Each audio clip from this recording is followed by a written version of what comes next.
E-I-G-H-T. That's how many spellers won the Scripps National Spelling Bee. I feel like there was no better way to do it. I would have been really sad if one person had missed in that round. I was really glad that all 8 people won. It's unprecedented. 8 students pulled off the feat in Oxon Hill, Maryland Thursday night. The Octo champs were all smiles, all celebrating as they held up the winning trophy. Now the question is, who is taking that trophy home? It's the first time this has happened in 94-year history of the spelling bee competition. All 8 students spelled the final 47 words correctly, going through 5 consecutive perfect rounds, to the point that the judges just said, we're tired. You all win. Too smart. And each of the champions will get the full winner's prize of $50,000. How exciting for these kids. Congratulations. Well, we have some trending news for you now. Remember when Pokemon Go got millions of people to exercise more? Well, now the makers of that game want to know when players are sleeping. Game show button looking thing is going to be on your bed, and whether it's under your pillow or just at the corner of your bed, it'll have an accelerometer.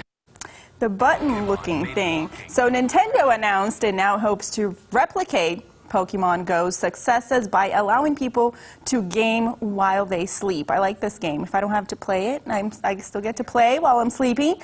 The company is rumored to be investigating quality of life games and apps for years now, and Nintendo plans to release a small disc, I guess that's the button looking thing, looks like a Pokeball, sometime in 2020, and that device will gauge the quality and length of your sleep. Users will digitally store a Pokemon, likely to level up more often and accomplish more tasks the better you sleep. I would win this game because I sleep so good, and I can sleep for 10 hours. So I'm downloading this when it's available in 2020. If you like Pokemon Go and you like to sleep, you might like this game too. Well, there have been more sightings of black bears in Missouri lately, and they're showing up in urban areas, including neighborhoods and even a school. The closest sighting recently was in Aurora. Our Melanie Chapman talked to a woman who came home to find a bear in her yard. This is what Olivia Naylor came home to after work. A portion of her neighborhood was blocked off. Police and the conservation department were there. She wasn't sure what to think. And then a conservation officer came up to me and was like, "Man, there's a black bear in your tree in your yard." I was like, "Are you kidding me? We're in the middle of Aurora."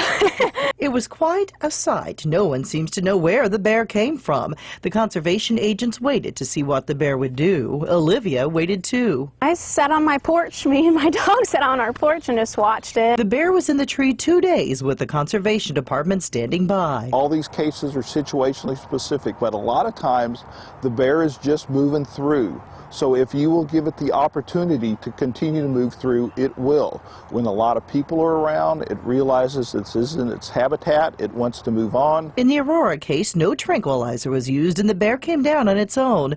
But this week in Eureka, Missouri, this small black bear found its way into a Catholic school. School was out of session and the bear became trapped inside.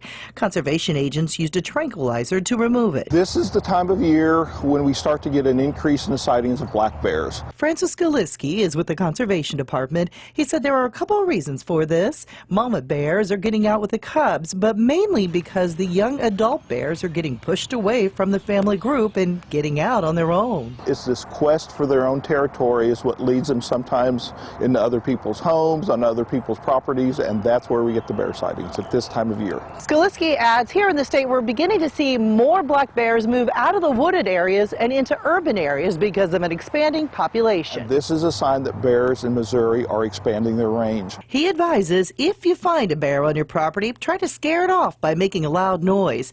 If it sticks around or comes back, Skaliski says call the Conservation Department. As for Olivia and her neighbors, I thought it was the coolest thing ever, which it is cool because you don't see that very often, especially in a small town like Aurora. So the bear hasn't come back. But his presence here is a story she and her neighbors will never forget.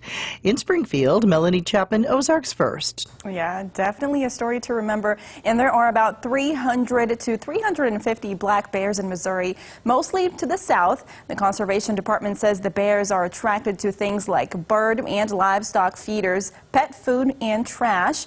Best advice to get a lock on your trash can and move the pet food inside at night. We'll have more news after this.